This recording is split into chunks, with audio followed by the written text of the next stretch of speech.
함께 만드는 언론 미디어 합동조합. 여기는 국민TV.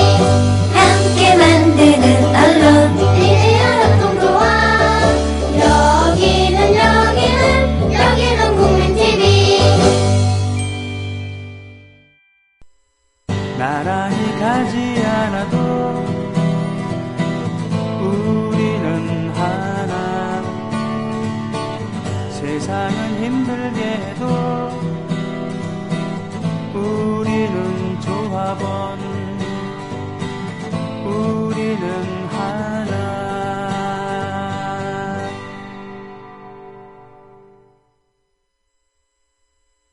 생활환경집안에서 침대 세균먼지 위험성이 높아진다고 합니다. 만성 폐질환, 천식은 8배 높아지고 폐암은 담배보다 무려 39배나 더 높아진다고 합니다. 아, 나도 그래서 요즘 몸이 그런가? 선배님, 피톤치드 캡슐 톡톡 한번 써보세요. 베개, 이불, 침대 커버에 뿌리는데 무방부제, 무독성이라 안심도 되고 침대 세균먼지 99.9% 제거도 하고 진먼지 진드기는 98% 기피 효과가 있더라고요.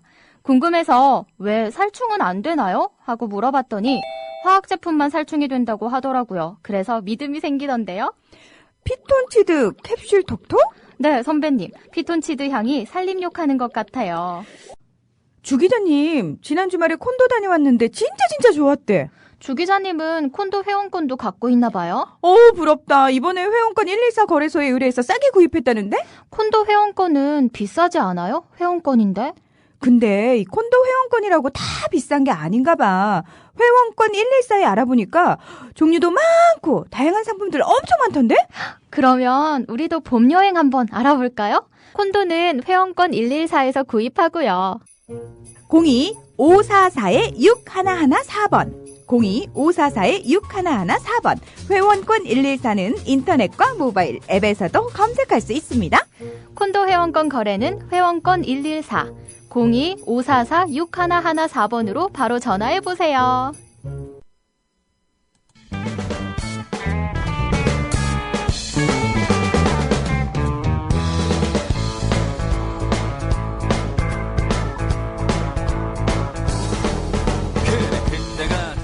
노정열 손병희의 노발대발.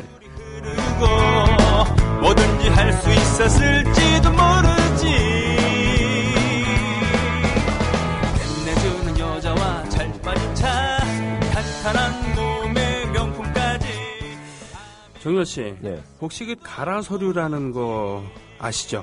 가라라는 말은 그 표준어는 아니지 않습니까? 그렇죠. 예, 네네. 제가 인터넷 방송이 하지만 좋은 말씀 쓰시죠. 가짜라든가. 그렇죠. 예, 그러면 위조 예, 이런. 이게 전문 용어였기 때문에 제가 군대 행정반 했을 때 가라로 작성했다가. 그렇죠. 가라서류 이거 일도 아니었습니다. 그 네. 맨날 매일매일 쓰는 부대 일지라고 네. 부대 일상을 쓰는 것 자체가 주로 가라였죠. 하지도 않은 훈련했다고 하고 말이죠. 지출하지도 않은 거 항목 만들어서 지출하고. 네. 그 뭐 크게 보면 위 변주를 일본식 표현으로 가라. 그렇죠. 가짜. 뭐 가라 사인. 네네. 뭐 가라 서류, 가짜 일지를 많이 작성했었죠. 네. 그런데 실제로 근데 상관들이 와서 물어보고 그러면은 진짜 한 것처럼 제대로 대답을 해야 돼요. 그리고 그걸 가지고 고개 끄덕끄덕거리고. 네. 그리고 없던 것도 하는 척하고. 그러니까 예를 들면 우린 중대급이었는데 네. 창장이 오거나 그러면 하지 않은 걸 한 것처럼 보여줘야 되고. 네. 또 탄약지원사령관이 오면은 창장은 또 우리 앞에서 평소에 하지도 않은 것을 했다고 해야 되고. 네. 이런 걸 전시행정이라고 하잖아요. 전시행정이요? 6.25 전쟁 때 행정을 하는 게 전시행정 아닌가요? 저도 그런 줄 알았는데 예. 알고 보니까 그건 전시하다 할 때 전시. 네. 네. 하지도 않은 건데 네. 한 것처럼. 네. 마치 친하지도 않은데 쇼윈도의 부부. 네, 친한 것처럼. 한자가 다르군요. 그렇죠. 네. 그러니까 워타임 어드미니스트레이션하고 쇼윈도우 어드미니스트레이션하고 다르군요. 아, 그렇군요. 워타임이 아니고 쇼윈도우 이건데. 근데 사실은 네. 그게 다른 것 같기도 한데 또 비슷한 면도 많아요. 그래요? 예. 예, 어떻게? 실제 전쟁이라는 게 어떠한 여러 가지 모순이라든가 그 자기들의 그 구조적인 부정 이런 거를 은폐하기 위해서 실제 전투를 벌이기도 하잖아요.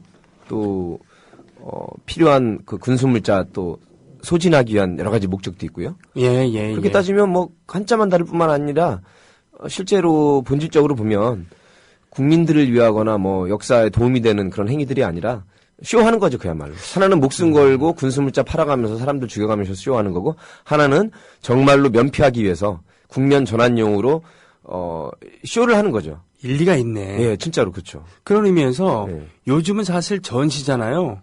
메르스. 메르스와의 전쟁을 벌이고. 예, 그리고 가뭄. 예. 근데 이것을 제대로 할 생각을 하지 않고 그야말로 전시행정. 전시에 전시행정하고 있는. 그렇죠. 사실은 창조정부가 아니라 늑장정부, 뒷북정부인데. 네. 더군다나 매사에는 때가 있는 건데 타이밍이 중요하잖아요. 특히 저 전염병이라든가 역병에 있어서는 타이밍이 제일 중요합니다. 그렇죠. 뭐 초동수사 범인 잡는 것보다 더 중요한 게 사실은 작년에 세월호 참사 같은 재난구조나 네. 이런 전염병과 같은 이런 역병과 관련된 것 딱 가장 중요한 일촉일발의 위기 상황에서 사람을 구하는 것. 그 다음에 또 한 가지는 사스, 뭐 메르스, 또 조류독감, 구제역 각종 이런 그 사람에 관계된 것이든 가축에 관련된 것이든 이 전염병은 때가 가장 중요한 요소이기 때문에 아유 잘하려고 그랬는데 때를 놓쳤어. 이 말은 곧 그냥 무능했다, 무책임했다라는 말과 똑같은 말이 되거든요. 그렇죠. 예. 일부러 전염병 창궐하게 놔둔다면 그거는 고의범인데 그런 사람은 거의 없던 것 같고요. 물론 네. 그럴 수도 있습니다만. 네네. 근데 뭐 열심히 하려고 그랬는데 때를 놓쳤어요.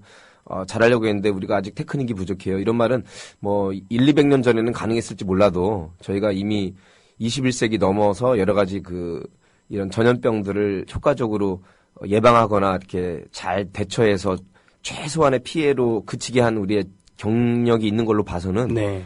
국민의 정부, 참여정부 때도 구제역이라든가 조류독감이라든가 사스라든가 이런 여러 가지 사회적으로 굉장히 불안한 병들이 많았었거든요. 예. 효과적으로 제2의 국방이라는 모토로 잘 막아낸 경험들이 있습니다. 네. 지나면 시간이 되겠지만 그때 실제 직업 공무원들 중에 상당수가 연결되는 공무원들인데 그러니까요. 과연 대통령과 국무총리와 그 주무장관 하나가 얼마만큼 중요한 리더십인지 이번에 증명이 된 거죠. 정열 씨가 짧게나마 그래도 공무원인 적이 있었잖아요. 그럼요. 네. 지금 동기들도 이제 국장들도 많고 고참 과장들인데 그 공무원 시절에 예를 들면 뭐 동사무소 이런 데가 아니라 총리실에 계셨죠. 예. 네. 그러니까 국정 전반을 바라볼 수 있는 그냥 뭐 깜빡이만 했지만 예, 그래도 지금도 이렇게 말 들어보면 참 눈 뜨고 제대로 얘기 못하죠. 그때 동기들이? 네. 아. 이상하네요. 왜냐면 본인들도 지금 4대강 사업에도 주무 과장이었던 과장도 있고요. 네.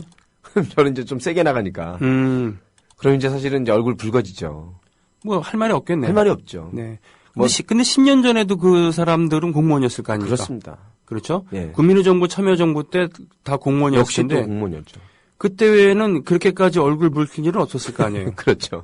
네. 그래서 이제 어떤 정치 이념이나 노선을 떠나서 네. 정말로 정부로서 할 일을 제대로 했느냐. 네네. 이것이 국민들에게 어떤 선택을 하거나 혹시 심판을 받게 된다면 그것을 하게 되는 가늠자가 돼야 될 것 같아요. 그렇군요. 그런 의미에서 전시를 틈타서 전시에 가장 힘을 발휘해야 되는 군인들. 그러나 이 군인들이 만든 전시국가, 전시행정 이런 얘기 좀 얘기를 해야 되겠군요. 지난주까지 박정희 2회를 했고 오늘 3회. 주로 박순찬 화백의 만화 박정희를 많이 참고해서 얘기를 하고 있습니다만 예. 그 쿠데타를 일으켰을 때 쿠데타의 명목이 결국은 무능한 장면 정부를 대신해서 북한의 위협에 대응하고 사실은 부정부 패척결이란 말. 네. 그래서 실제 임화수라든가 그 깡패들 소탕하는 걸 통해서 이정재 네. 또 그때도 또 용공분자라 그래서 수천 명 이상을 또 검거를 했습니다. 그렇죠. 여러 가지 일타 다피로 마치 전두환 신군부가 삼천교육대라는 명목으로 사회에 쓰레기를 청소한다는 이름으로 싹쓸이 했잖아요. 예를 들면. 예, 그러면서 물론 폭력배도 많이 끌고 갔습니다만 평소에 자기들 마음에 들지 않았던 그런 양심소에 비견되는 네. 그런 사람들 끌고 가서 가혹한 교육을 빙자한 린치를 통해서 죽기도 하고요. 그러니까 뭐 절차와 방법이나 인권이나 민주적이라는 것은 참 사치에 불과했고요. 예, 그거의 원조가 재건대였잖아요. 그렇습니다. 재건대. 예. 박통희 네. 최고 의장 장도영 중장으로 앉혔지만 그 네. 얼굴 마담이고 넘버 2라는 거는 뭐 너무나 잘 아시는 얘기고 네. 실제 별 2개였던 소장파였던 네.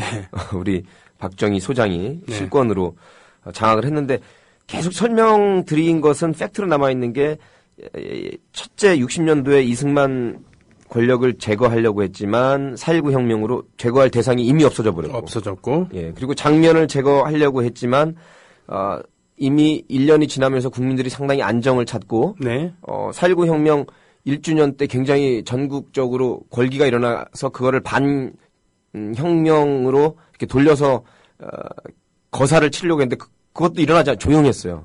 2번이나 꺾였던. 박정희로서는 힘 빠졌던.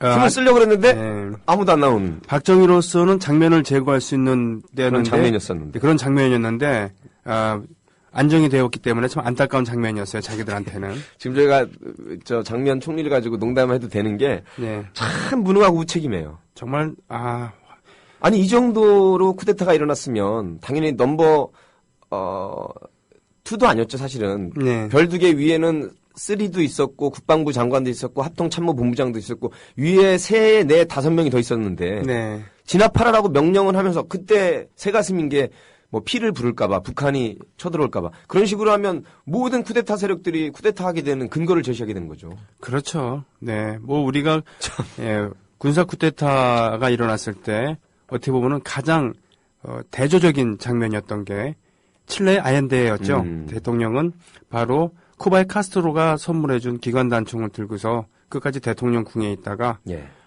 물론 그 부하들은 피하게 하고 자신은 마지막 순간에 다시 대통령 궁 안으로 들어가서 끝까지 그 자리를 지키다가 죽었잖아요. 예. 네. 예를 들면 그런 결기나 기계도 없어요. 어떻게? 네, 아우구스투 피노체트라고 하는 희대 독재 정권이 들어서긴 했습니다만 그 피노체트를 결국 물리치고 피노체트를 지울 수 있었던 칠레 국민들 그 전통은 바로 아옌데 대통령의 그런 결기에 많이 힘입은 바가 있었는데 그런 거에 비하면 참 안타깝고 비겁한 장면이었죠. 네, 비겁한 장면입니다. 네. 어쨌든 진압을 명령했어야죠. 그렇죠. 네. 이때부터 사실은 전두환 또 노태우 육사 11기생들이 5.16 그 다음 날 지지 시위를 하면서 국민들에게 상당히 엘리트로 믿음을 주던 그 육사생들도 박정희 소장과 그 일당들이 군사 혁명을 했구나라고 그 용어가 쿠데타라고도 안 하고 군사 정변이라고도 안 하고 군사 혁명이라고 위원회였잖아요. 사실 그 위원회 자체가 5.16 혁명. 예. 그때 기억이 나는데 저희 아버지가 ROTC 일기 출신이거든요. 네. 그러니까 63년도인가 임관을 뭐 하신 것 같은데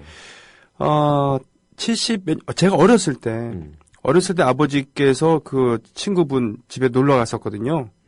예. 둘 다 현역 군인이셨고 그때 그런 얘기를 했었어요. 그 아버지 친구분이 박정희 대통령이 박정희가 쿠데타를 일으켜서 정권을 잡았을 때 반만 년 만에 나타난 위인이구나.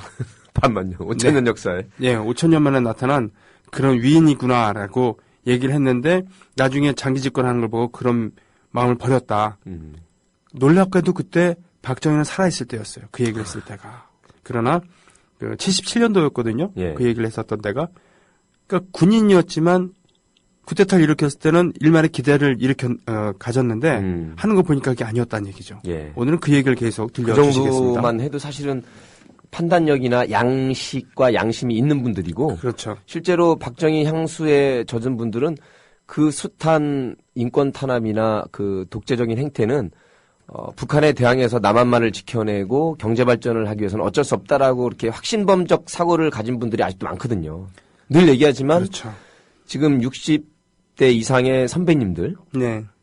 특히 한국 전쟁을 겪고 난 분들한테는 거의 변하지 않는 일종의 신화 같은 네. 그런 것으로 남아 있는 이유가 바로 그런 것일 겁니다. 네. 그 정도만 생각할 수 있어도 장기 집권, 특히 아무리 당시에는 군사 쿠데타가 무능한 장면 정권을 제거하고 구학을 일수하고 공산주의에 대항하고 경제 발전에서 필요했다고 100번 양보하더라도 그래도 그렇게 18년 넘게까지 이어질 정도로 헌법을 유린한 거는 잘못했다라고만 생각해도 사실은 합리적인 분이고요. 네.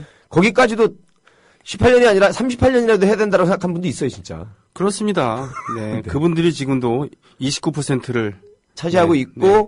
최소한. 네. 끝까지 총선 대선 때 표를 찍습니다. 네.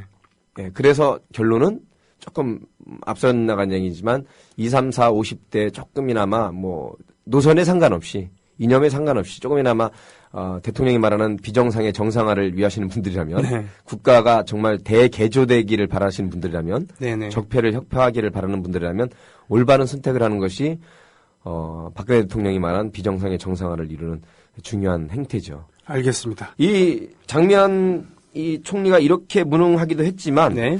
돌이켜보면 이 장면 총리 이 당시에 윤보선 대통령은 내각 책임제 하에 일종의 약간 형식적인 권한만 가진 넘버 2 정도 됐었거든요. 저 전문 용어로 바지 사장. 예. 네네. 하여튼 윤보선 가족들이 들으면 어쨌든 윤보선 대통령도 분명히 그 거부할 수 있는 권한이 있었음에도 불구하고 네. 이때 보면 현석후 국방장관이라든가 넘버 별 3개 이상들이 어쨌든 하극상을 일으킨 거잖아요. 네. 이거에 대해서 저항을 하는데도 불구하고 윤보선 대통령조차도 역시 계엄을 추인하는 올 것이 왔다라고 그렇게 생각했나 봐요. 아니면 나는 역시 이 장면이든 윤보선 이 두 분은 역시 뭐 먹물 출신이라고 설명을 하든 군대를 어떻게 가서 어떻게 총을 잡았는지는 모르겠지만 그냥 두였던 것 같아요. 목숨 하나 부지하기를. 그리고 일국의 총리와 대통령까지 지낸 사람들이 그 만화에 의하면 예. 윤보선 대통령은 자기가 아까 뭐 바지 사장이라고 비하를 했습니다만 그러니까 대통령인데 내각 책임제의 대통령은 별 실권이 없으니까 로버트 대통령이라는 비하는 네네네. 있었죠. 그러니까 어차피 이럴 바에야 군부가 이왕 나타났으니까 그냥 뭐 맡겨보지 뭐 이런 아이고, 비겁한 이런 네. 그 절차는 오간데가 없어지는 거죠. 그렇게. 네네네. 네. 예. 그래서 올 것이 없구나라는 이야기로 넘어가고.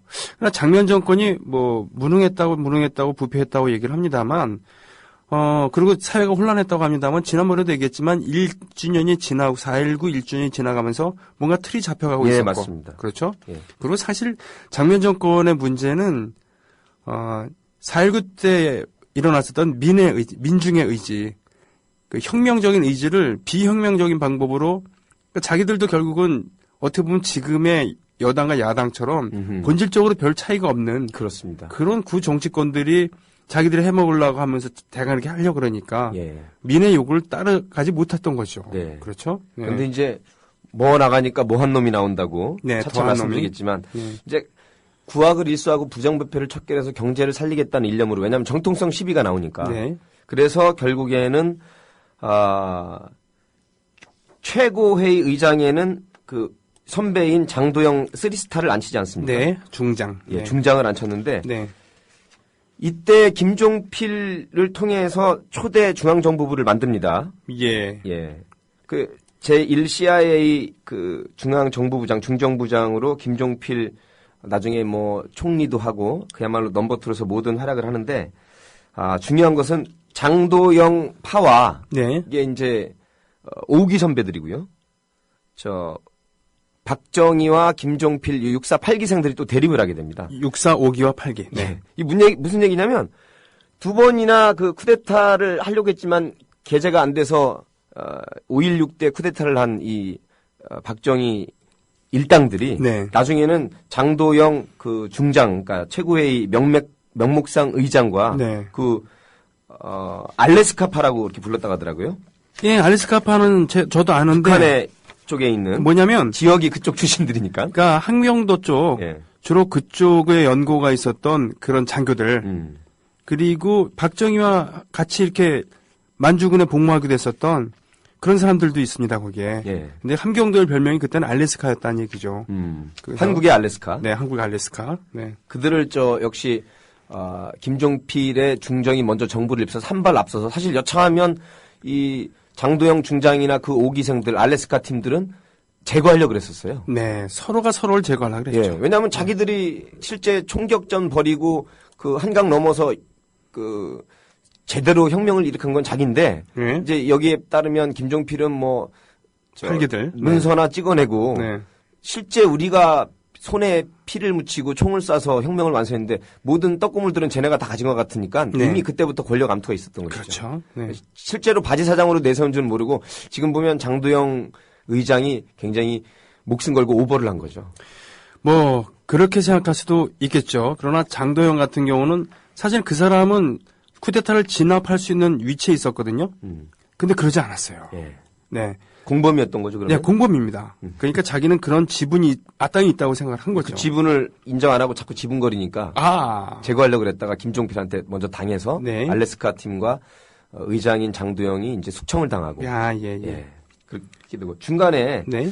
보면 군사혁명위원회에서 아직도 좌익 경력, 남노당 경력이 있고 나중에 그 조직원들을 폭로하고 배신을 해서 살아난 이 박정희에 대해서 배관시한다는 표정이 있어요. 아직도 네.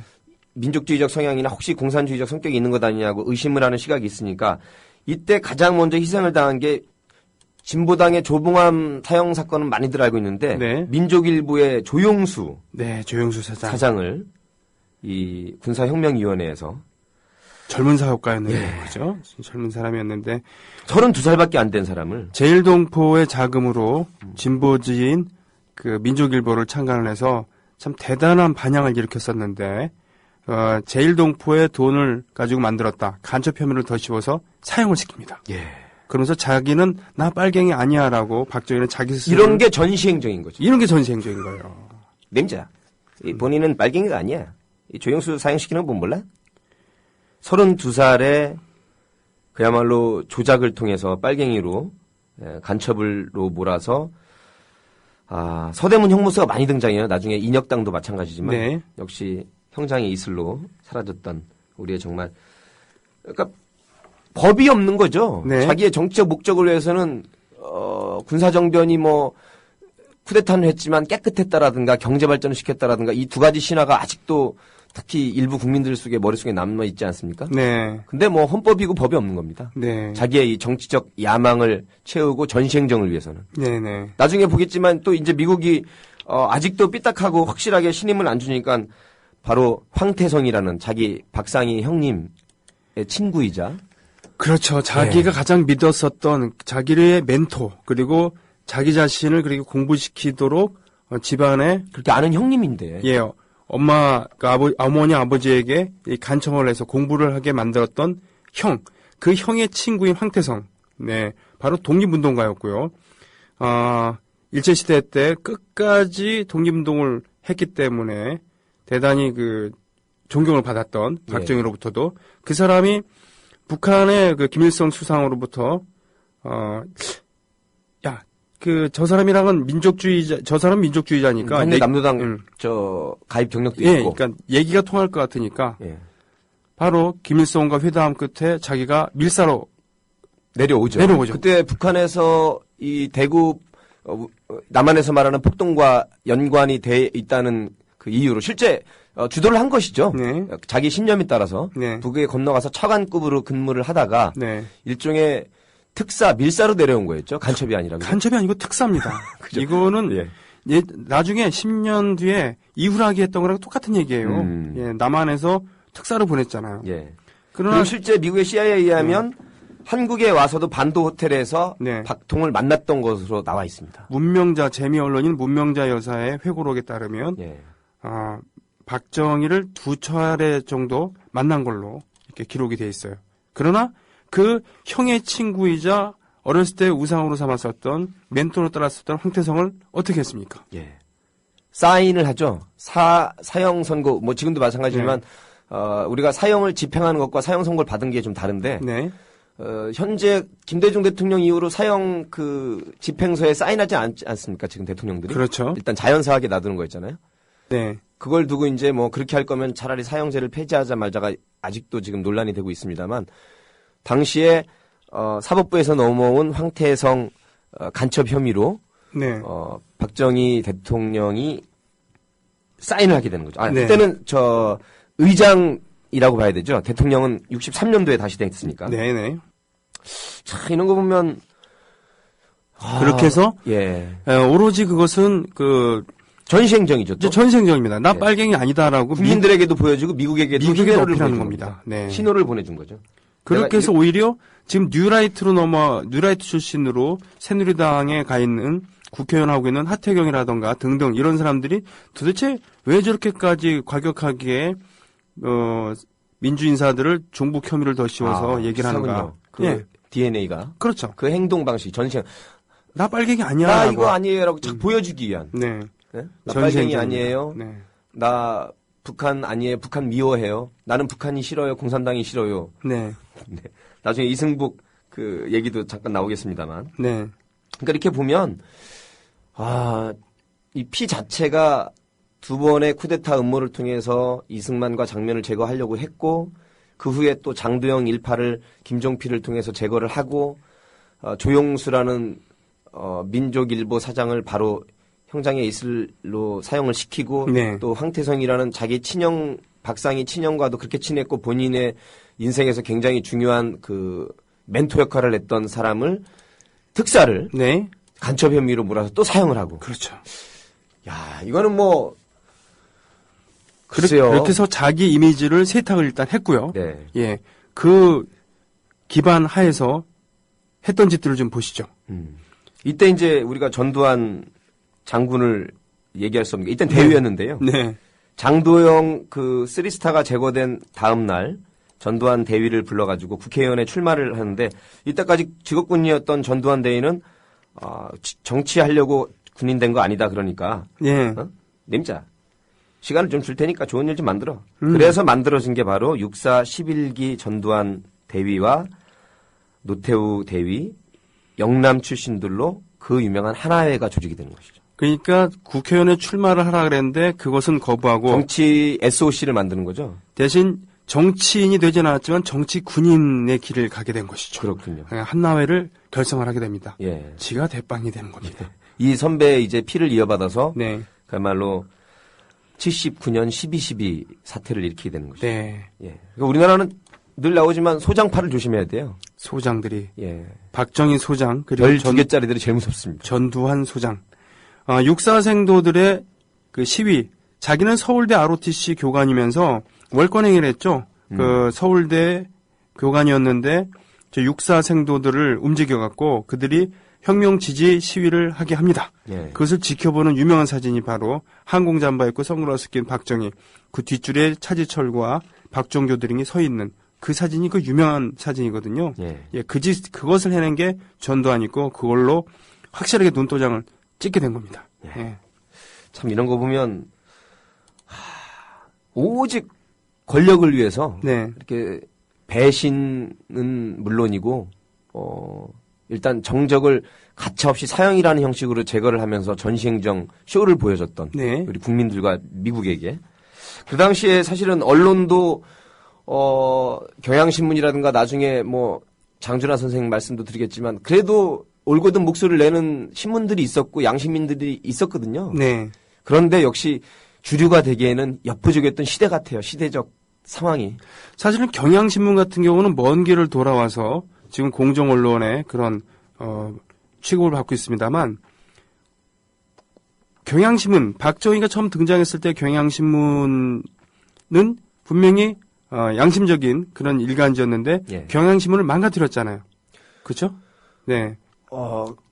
뭐 경향신문 또 부일장학회, 정수장학회 국제신문 이런 네네. 것 넘어온 거 보면 그야말로 국가의 공권력으로 지분을 강탈하고 빼앗아 버리는. 아 맞다. 그 얘기 좀 해주실래요? 그러니까 이게 무슨 뭐 예 어떻게 저기 정수장학회가 쿠데타 때 상당수의 박통과 뜻을 같이 하는 사람들이 물신양면으로 도와주는데 네네. 이때 부산일보 또 MBC 소유했던 네. 부산일보의 김지태 사장이 돕지를 않으니까 돈을 안 내니까. 예, 돈을 안 되니까 네. 군자금을 안 되니까 네. 괘씸죄로 이제 이미 생각하고 있었던 것이죠. 아, 맞아요. 자기 친구를 통해서 김지태 사장 돈 좀 내라 그랬는데 돈 안 내니까 나중에 그것을 뺐습니다. 어떻게 뺐었죠?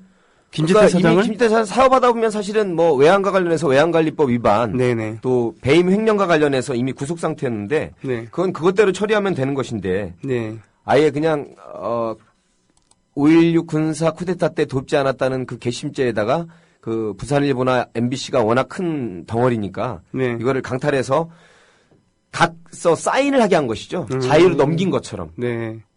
실제 당시 그 중정의 부산 지부장이라든가 이거는 좀 심하다. 아무리 우리가 군사 쿠데타 세력이지만 네. 이렇게까지 사유재산을 강탈하는 건 옳지 않다고 그랬다가 김종필한테 혼나가지고 된통 혼나죠. 그러니까 중앙정보부의 부산지부장이 아무리 그래도 이건 너무한 거 네, 아니냐 그냥 하면서 법대로 해야 되는데. 네, 김지태 사장을 불러서 모욕을 주고 너 박용기 부산지부장 용기를 네. 못 냈다고 했겠군요. 그럼. 그렇군요. 예, 용기를 냈어야 되는데. 근데 결국은 김종필과 중앙정보부주를 시켜서 박정희가 바로 김지태를 협박해서 뺏어낸 게 나중에 정수장학회가 된 거죠? 그렇습니다. 네, 예. 그렇군요. 부산일보 장학회, 부일 장학회였다가 네네. 5.16 장학회였다가 전두환 장군이 집권하니까 정자 숫자를 따서 정수장학회. 요거 나중에 이사장을 했잖아요. 그 누가? 유명한. 박근혜 한나라당 대표가 이사장이었죠. 그렇죠, 그렇습니다. 예. 그러다가 이제 대권도 이제 슬슬 준비해야 되고 그러니까 2005년도에 이사장직을 사퇴했습니다. 이거는 제 아버지가 뺏은 작물이었어요. 그렇군요. 예, 작물 아비. 하여튼 그거였는데요. 법원에서도 그렇게 성격을 규정을 했는데 네. 그 대선 전에 판결이 두 개가 아닌가요? 이런 식으로 이제 자기에게 유리한 아전인수격으로 해석을 해서 한때 그 합법이 또 화제가 된 적이 있었죠. 네. 어쨌든 그 정수장학회는 부산일보 주식 100%, 문화방송 주식 30%, 예, 또 경향신문사 땅 723평 등의 재산을 갖고 있어서 전체로 따지면 조 단위가 넘는 천문학적인 자산으로 평가를 받고 있었습니다. 네. 그러니까 많은 국민들, 특히 60대 이상의 선배들 중에 이거죠. 비록 쿠데타는 했지만 경제는 살렸고 또 한편으로는 깨끗했다. 청렴했다, 서민적이었다인데 네. 사실 이게 전시행정이고 쇼였다는 것이죠. 일단은 왜냐하면 예, 이렇게 네. 조 이상의 사유재산을 뺏은 거는 그럼 부패라고 표현하기보다는 뭐 강도나 강탈이나 어떤 뭐라고 표현해야 되나 이게 맞는 것이죠. 더러운 걸 떠나서 권력으로 그냥 뺏어버린 거 아닙니까? 목숨을 네네. 협박해가지고 경향신문도 역시 마찬가지고. 네. 이거는 뭐 더럽게 10억, 100억 받는 게 문제가 아니고요. 국가 권력으로 그냥 그 사유재산을 강탈해 간 겁니다. 그렇습니다. 이게 그럼 깨끗한 건가요? 그런 걸로 해서 뭐 유경재단 만들고 남의 돈 뺏어갖고는 영남대학교도 예. 영남대학교 같은 재단이군요. 예, 영남대학교도 사실은 누굽니까 최부자. 네. 최부자. 네, 경주 최부잣집에서 그 경주 최부잣집은 뭡니까? 바로 노블리스 오블리제의 표상 같은 거 있잖아요. 네. 예. 그 후손이었던 최준 씨로부터 뺏은 게 바로 뺏어갖고 만들어놓은 게 영남대학교 아닙니까? 네. 그렇게 대구대학교와 청구대학교를 합쳐서 영남대학교. 나중에 영남대학교 대통령 그만되면 영남대학교 이사장 하려고 그랬었고요. 그렇죠? 갈 자리가 많았군요. 네. 그게 박정희의 노후 대책 중에 하나였는데. 그러니까 우리가 뭐 네. 카다피나 뭐 북의 우리 김 부장님도 마찬가지지만 예, 님자는 안양거림의 의미가 있습니다, 여러분. 또 님자 했다고 또 종북자파라고 하지 마시고. 네. 큰 독재자들은 굳이 부정부패를 할 필요가 없죠. 네. 바로 그냥 사유재산이 아니라 바로 국가가 곧 짐이고 바로 재산이니까 굳이 부정부패를 할 필요가 없죠. 강탈하거나 마음대로 쓰면 되니까. 그렇죠. 굉장히 중요한 포인트입니다, 이게. 그럼 윗대가리가 이러니까 그 밑에 수하들. 예. 좋게 얘기하면은 공식용어로는 혁명 통제들. 그 네. 중정 과장들이 해먹은 얘기들. 해먹은 걸 보면 네.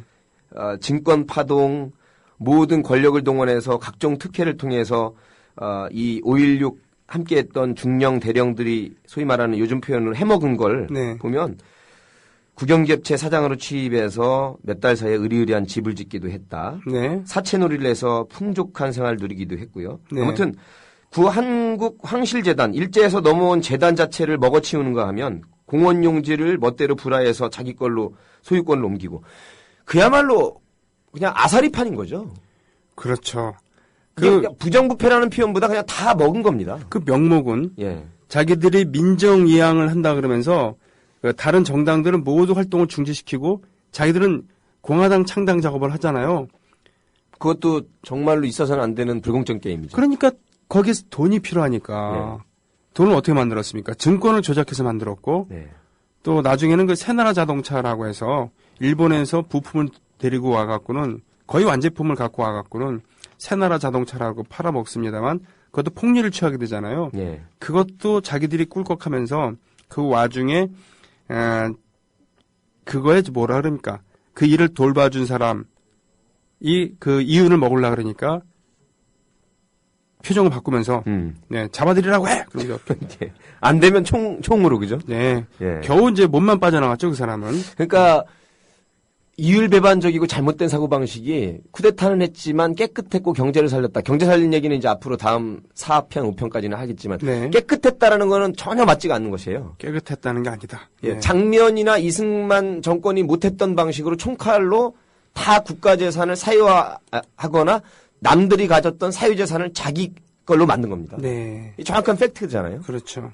이 부분을 인정 안 하고 서민적이었다. 그냥 앉아가지고 막걸리 한 잔 나누는 그 사진 한마디로 이제 언론에서 그 당시에 언론 플레이를 했지만 네, 그 논에다가 물을 대야 되는데 그 살수차로 물대포 쏘듯이 그 모들이 무슨 시위한 것도 아닌데 네, 그렇게 쌌던 그 대통령의 엊그제 그 그림처럼 네, 전시행정 쇼행정이라는 것이죠. 네. 근데 왜 살수 대포를 그렇게 그 어린 모들 어떡하라고? 그러게 말이에요. 그 옆에 있던 소방관들이나 사진작가, 사진사들도 분명히 공범이라고 저는 봅니다. 그게 그냥 물에 드는 것 같으면 티가 안 나니까 조금 위로 올리시죠. 그 자체가 잘못됐다는 것이죠. 그 얘기가 있더라고요. 원래 그 압력이 대단하기 때문에 소방관들이 그것을 제대로 위로 쳐들으려면은 건장한 소방관 혼자 갖고는 안 된다는 거예요. 여러 명이 있어야 되는데 그렇게 되면은 태가 안 나니까 대통령 바로 옆에 한 명이 이렇게 돌봐줘야 되니까 붙어 있었잖아요. 그 사진에. 예, 한 명이 붙어 있었는데 그 사람 혼자 갖고서는 충분한 각도로 쏠 수 없다는 얘기예요. 그러니까 일자로 쏘았다라는 그런 얘기도 있고 또 일자로 쏜 워낙 짧은 시간이었기 때문에 긴 시간에 쓰면은 이러저러 포즈도 취하고 그랬으니까 여러 각도로 사진을 찍을 수 있었는데 워낙 짧게만 나왔기 때문에 원하는 사진이 안 나왔다. 그럼에도 불구하고 치고 빠지는 거는 지난번 마스크도 안 하고 그 의료 현장 방문했을 때나 똑같군요. 적어도 한두 시간 정도는 있어서 현장 목소리 듣고 있는 게 쇼가 아니라면 네. 예? 뭐 총각을 다투는 바쁜 일이 있는 것도 아니잖아요. 그건 이미 메르스 초기 환자 발생했을 때 해야 되는 일 아니에요? 그렇습니다. 예. 그러니까 다시는 나와 같은 불행한 군인이 있어서는 안 되겠다라고 다시는 하면서 본인과 같은 불행한 정치인이 나오지 않도록 남자들이 잘해주길 바래. 울먹거리면서 스스로 별 4개를 달고 전역을 했습니다만 그때부터 셀프의 시대였군요. 예. 그런데 그러면서 부패 없는 그런 나라를 만들겠다라고 했습니다만 부패의 몸통은 바로 자신들이었다는 겁니다. 그렇습니다. 결국은 그 쿠데타를 일으킨 동기 자체가 계급이 적체가 되니까 진급이 잘 안 되니까 전쟁 때는 다들 죽어나가니까 그 승승장구했었는데 그래서 20대 장군들도 나타났습니다만 그 다음에는 나라는 발전이 안 되니까 보수가 올라가는 것도 아니고 돈이 봉급이 그리고 전쟁 때처럼 계급이 올라가는 것도 아니니까 그거에 불만을 품은 그런 장교단들이 쿠데타를 일으킨 것 그리고서 한몫 잡고서는 자기들이 정말 부강한 나라 건실한 나라 부정부패 없는 능력 있는 나라를 만들겠다라고 했습니다만 실제로는 자기들의 사리사욕을 그렇습니다. 사리사욕이란 말이 제일 좋네요. 예, 사리사욕을 그 전에가 탐관놀이였다면 네. 조선시대 말기까지 그죠? 네. 그 이유는 탐관놀이라는 표현보다는 정치 군인들이 사리사욕을 채운 것이라고 가장 정확한 표현인 것 같습니다. 그렇습니다. 네. 청렴하지 않았다는 것이죠. 깨끗하지 않았다는 것이죠. 네. 실제 중요한 사건 중에 하나가 또 아까 말씀하신 모든 정치 활동을 하지 않게 해놓고 자기들이 1년 정도 전부터 먼저 움직여서 재건을 하려고 하잖아요. 네. 당 총재를 중심으로 재건당이라는 이름으로. 네. 예. 이때 역시 김종필을 중심으로 당시 혁명을 같이 했던 사람들이 국회의원들을 통제하겠다는 정도로 문제를 만드니까 네. 이때 김동하라는 그 김종필 반 세력들이 너 JP 네 혼자만 다 해먹으려고 하는 것 아니냐라고 이제 반항을 하게 되는데 워낙 이 세력이 거세니까 박통이 김종필 중앙정보부장한테 님자 이러다간 둘 다 다망하게 생겼어. 명분과 실리를 달 잃으면 안 되니까 잠깐 나가 있어. 이래서 나온 게 63년 2월 22일 대통령 선거 치르기 전에 바로 그 유명한 일체의 공직을 떠나 조야의 몸이 되겠습니다. 자의반 타의반으로. 그때 이 자의반 타의반이 63년도에 나온 말이에요. 그래서 비행기 타고 외국 여행을 다녀온 것이죠. 그렇군요. 외유를 떠났군요. 외유를 떠났습니다. 이때 이제 JP가 빠지니까 김재춘 JP 다음으로 이어받은 김재춘 중정부장이 바로 김동하를 치기 시작하는 거죠. 아하. 그러니까 뭐 북한의 김일성이 숙청 많이 했다고 그러는데 똑같아요. 얼마만큼 장도영부터 해서 김동아에서부터 해서 걸림돌이 되는 사람들은 계속 중정의 이름으로 숙청을 했던 것이죠. 결국은 본질은 그거죠. 내가 권력을 잡아야 된다. 예. 네. 내가 권력을 잡아야 된다. 그리고 말이 얼마나 뒤죽박죽했냐면 62년도 12월 말에는 민정 참여하겠다고 해놓고선 63년도에는 다시 또 민정 불참 선언했다고 해놓고서는 군정 연정 시사하겠다 해놓고서 4개월 동안 말이 정리가 안 된 거예요. 어떻게 해야 네. 전시행정도 갖추면서 최고의 목적은 권력을 끝까지 줘야 되는데 이게 민정에 줘야 됐다가 빼야 되는 건지 아니면 내가 군복으로 갈아입는 이제 헷갈린 거예요. 이 4개월 동안에. 저는 좀 아니라고 생각해요. 예. 뭐냐면 예.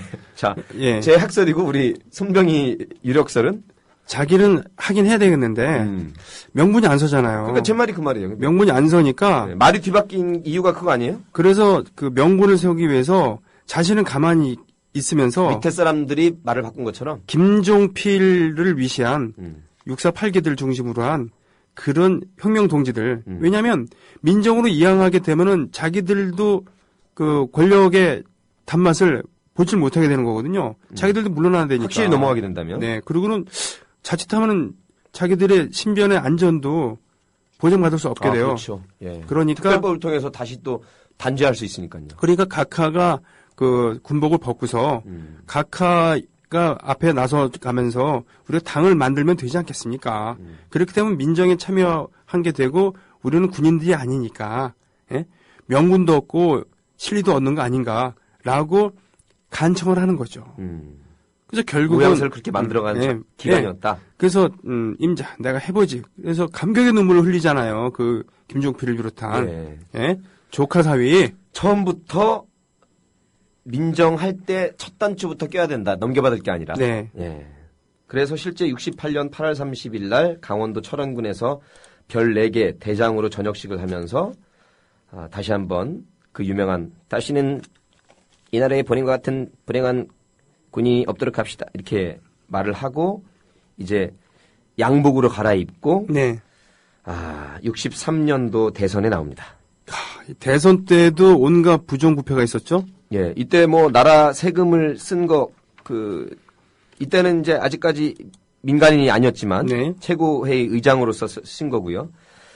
윤보선 대통령이 그래도 상당히 그 이름도 있고 심약한 먹물 출신의 대통령도 그래도 이름이 있어서 네. 상당히 표를 얻었었는데 당시 중정에서는 당연히 어떻게 될지 모르니까 여차적하면 윤보선을 제거할 생각까지 가져가면서 일단은 투표를 치렀는데 결과는 15만 표 차이로. 네. 와, 신승인 거죠, 사실은. 저격수가 있었어요. 저격수가 배치돼서 여차하면. 윤보선 자택을 겨냥하고 있었는데 혹시 대통령으로 윤보선이 되면은 저격을 하라 그랬었죠. 예. 그러나 15만 표로 온갖 그 공권력을 동원해서 예. 예. 부정선거를 해서 일단은 군 부재자 투표 같은 거는 100% 박정희를 찍었을 거 아닙니까? 네. 네, 그것만 해도 불공정 선거였는데 수많은 관변단체를 통해서 돈과 조직을 움직였다는 역사적 사료들이 다 나와 있고요. 네, 10% 이상의 예산을 집행하라는 그 박통의 이 지시까지 나와 있으니까요. 네, 얼마만큼의 관권 불법 선거였는지.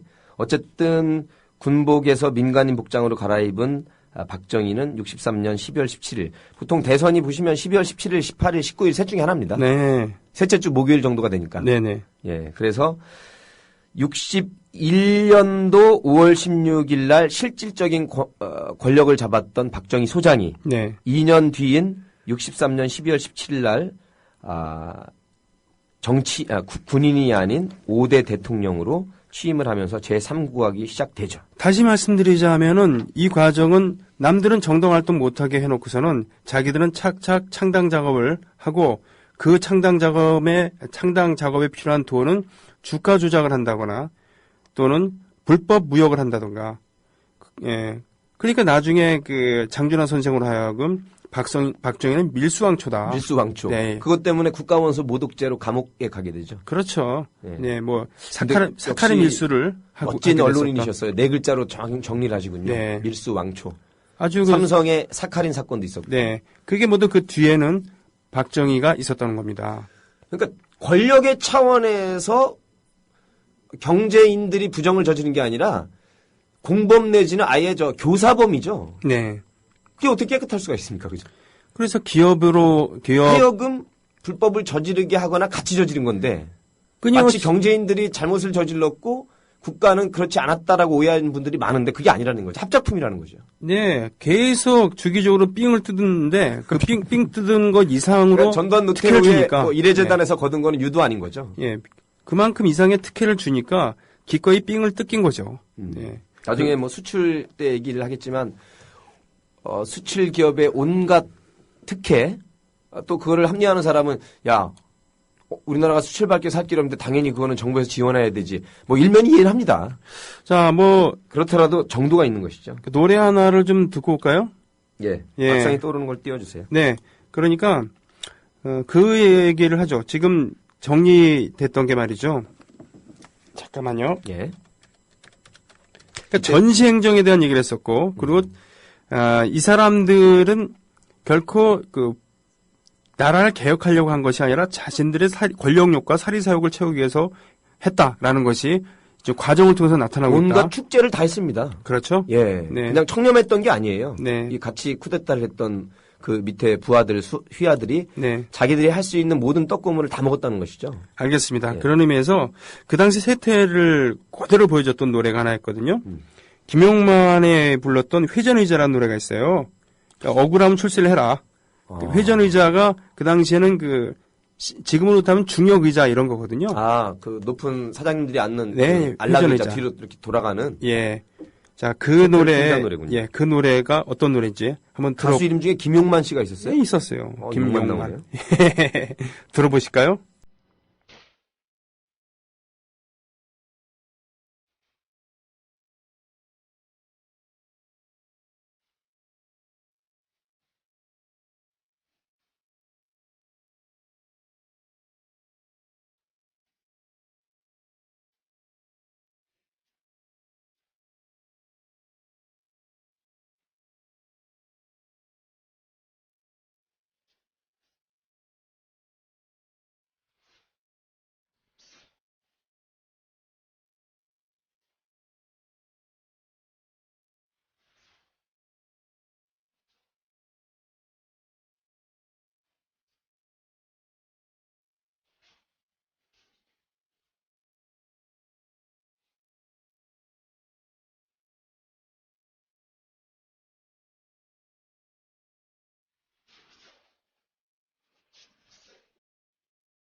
자, 억울하면 출세를 해라. 해라. 네. 억울해 출세했다. 몇 년 정도 된 노래라고 볼 수 있을까요? 이거요?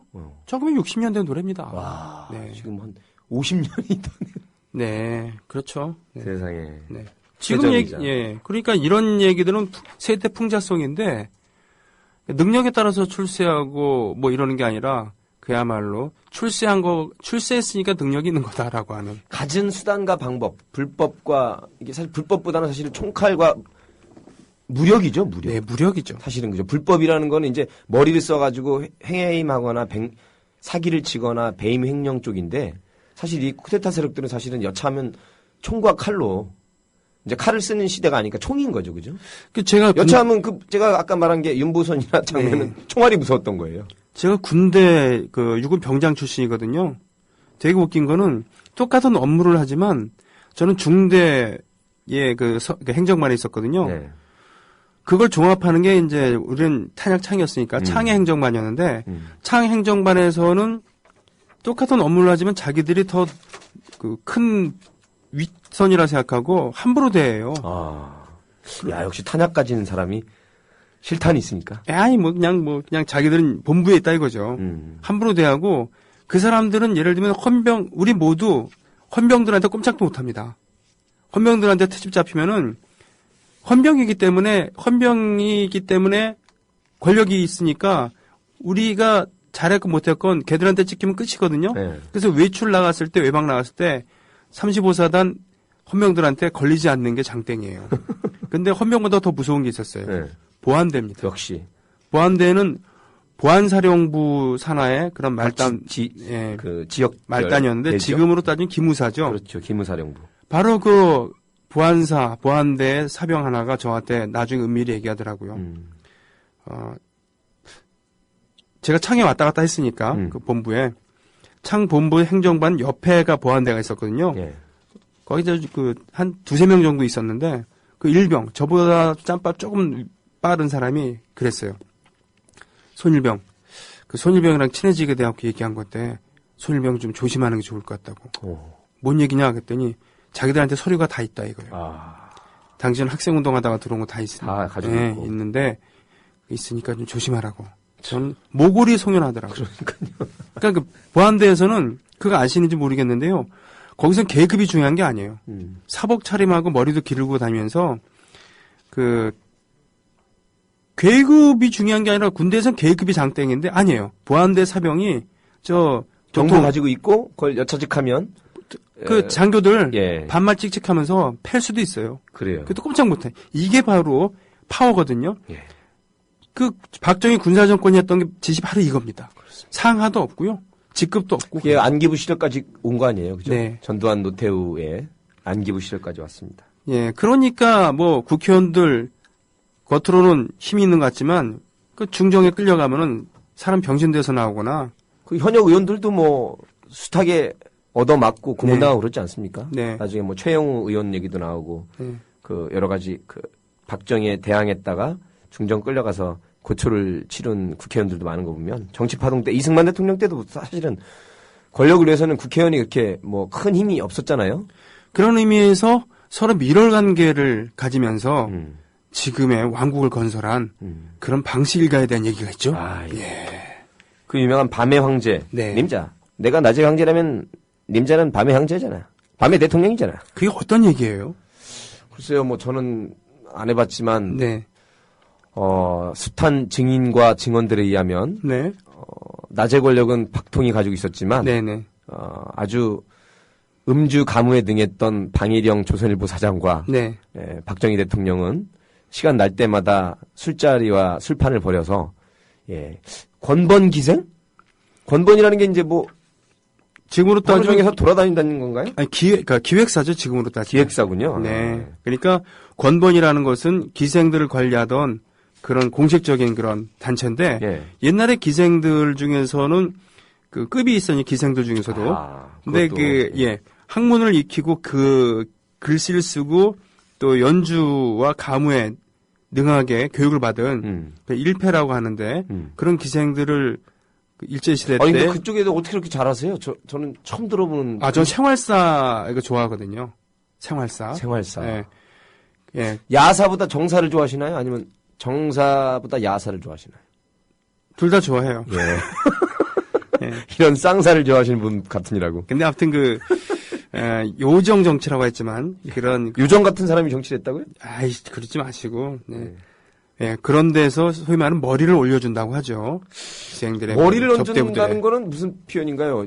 처음에 뭐 어떤 입문시킨 사람을 머리 얹어준다고 뭐 어떤 뭐 골프라든가 등산이라든가 어떤 초기에 하는 걸 머리를 얹어준다고 표현하는데. 네. 그럼 성에 입문시켜주는 걸 말하는 건가요? 그런 겁니다. 그런 네, 거군요. 19금 뭐 이런 거 있는데. 네. 예, 그런 것을 제일 많이 한 사람이 바로 일영. 네, 조선일보. 옛날에 한때 뉴스에 많이 났던 전낙원 회장이라고 불리는 카지노계의 황제라고 불리잖아요. 예, 파라다이스 호텔. 예. 네. 이 사람이 이제 칭송한 거 아니에요. 아, 방일영 조선일보 사장이 권번 기생들의 머리를 가장 많이 얹어주신 분. 네. 이분이 넘버1이고 아마 넘버2가 주거니 받거니 했던 흑석동 중앙일보 사장집에서 흑석동이면 조선일보 사장집인데요. 네네. 네. 그러니까 조선일보 네. 방일영 사장집에서 아주 술잔을 주거니 받거니 했던 네. 박정희 대통령이 2인자가 아니었을까. 네. 모르죠 뭐 누가 1인자였는지는. 그러면서 네, 님자, 나는 낮의 대통령이지만 밤의 대통령은 님자군 이러면서 예. 그러니까 그 친분을 과시하면서 결국은 서로 윈윈했다는 거 아니겠습니까? 권원유착이라는 게 정경유착 뭐 삼성이든 그 쌍용 저 김성곤 재정위원장 공화당에 네. 그분도 이제 권력을 통해서 새마을 운동할 때 시멘트를 다 풀어놓잖아요. 네. 그러면서 자기 부도 축적하고 아. 명분도 쌓잖아요. 그렇군요. 마찬가지인 것처럼 이때부터 권원유착이라는 게 조선일보 방일영 사장과 박정희 대통령의 이 술친구이자 뭐 동서인. 네네네. 그건 뭐 제가 19금이나 여러분들이 미루어 짐작컨대. 네. 전낙원 회장의 증언에 의하면. 네. 그리고 실제 중정의 의전과장으로 일했던 그 선호 그 중정 의전과장은 네. 실제 채용사라고 조선시대로 말하면 기생을 그 선별해서 윗사람에게 올렸던 그 관리 직이 채용사라는 직이 있었지 않습니까? 그렇죠. 현대판의 채용사였다고 본인이 증언하지 않았습니까? 그러니까 최고의 엘리트였어요. 육사. 그런데 참 예, 이런 일을 하니. 선두주자였고 동기생들 중에. 그러나 실질적인 역할은 채용사 역할을 했으니 얼마나 자괴감이 있었겠습니까? 예. 박선호 의전과장 바로 네. 상관인 김재규의 명을 받들어서 12.6대 거사를 치를 때 함께 행동했다가 나중에 사형 선고를 받았던 그런 박선호 대령이었죠. 그 사람이 했던 게 전단 채용사였던 대통령 겁니다. 구국의 결단이고 뭐 장군이라고 칭송했던 것처럼 그 네. 이전에 이미 이렇게 군사 정부 때부터 조선일보는 네. 친군사정부 기관지처럼 모든 이 박정희의 기관지 역할을 하면서 반공의 선두에 서서 아까 말한 뭐 경향신문이나 부산일보 또 민족일보의 조용수가 사형을 당할 때 그야말로 언론계에서 승승장구했던 것이죠. 그렇군요. 네. 자, 오늘 여기까지 얘기를 해야 되겠군요. 네. 바로 권원유착. 이것은 역사는 밤에 그것도 요정에서 이루어졌다라는 그런 일화를 남기면서 오늘 마쳐야 되겠습니다. 국민라디오 팟캐스트 응원하는 가장 쉬운 방법 아시나요? 다운로드하기, 별점 주기, 댓글 달기, 구독하기. 국민라디오 팟캐스트 널리 알리는 가장 쉬운 방법. 다운로드하기, 별점 주기, 댓글 달기, 구독하기. 기억하세요. 다운로드하기, 별점 주기, 댓글 달기, 구독하기.